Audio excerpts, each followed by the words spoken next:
15 jours, un mois et demi, Nicolas Béthoud, Emmanuel Macron devra dire ce soir aux Français combien de temps va encore durer le confinement. Oui, vous avez raison de souligner qu'il devra dire jusqu'à quand les Français seront bloqués ainsi, parce que l'incertitude, le doute sur le terme éventuel de cet enfermement national pourrait bien, à force, devenir très pesant. Depuis que l'Élysée a annoncé par un simple communiqué que tout cela serait prolongé au-delà du 14 avril, eh bien toutes les informations, toutes les rumeurs circulent, les bons tuyaux comme les pires fake news. Or, tous ceux qui ont travaillé sur les effets psychologiques de l'isolement affirment qu'il est essentiel de donner une perspective, de donner un terme, faute de quoi l'enfermement est beaucoup plus difficile à supporter. Et puis, ça devient important aussi de savoir quand le pays pourra envisager de redémarrer. Oui, bien sûr. Le projet de budget rectificatif qui a été présenté au dernier Conseil des ministres a chiffré à moins 6% la récession subie par le pays pour 6 semaines de confinement. Alors, même si le calcul n'est pas aussi automatique, chacun peut imaginer ce qui se passerait si le confinement durait, par exemple, jusqu'à fin mai.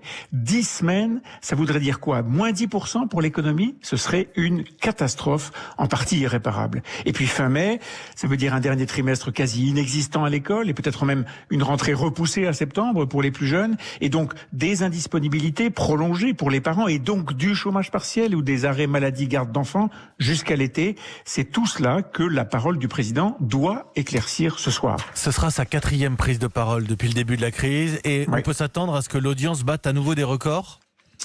Oui, en espérant qu'il ne se perde pas dans les grandes envolées comme il l'avait fait lors de sa visite à l'hôpital militaire de campagne installé à Mulhouse. On attend du président à la fois qu'il fixe le cap, en l'occurrence qu'il fixe l'échéance, mais aussi qu'il entre dans le concret sur les masques, les tests, le traçage, le déconfinement progressif, son rythme, sa géographie aussi.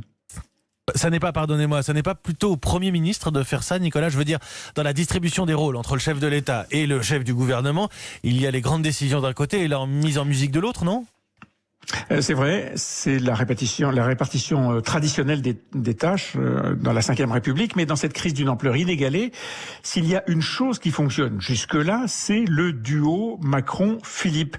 En fait, ils se partagent l'un après l'autre le devant de la scène sur les grandes échéances du calendrier, sur les mesures d'accompagnement, sur la stratégie face à la maladie, sur les inconnus que cela recèle aussi, même les échecs, et il y en a eu bien sûr, ces échecs ne semblent pas avoir rompu cette proximité.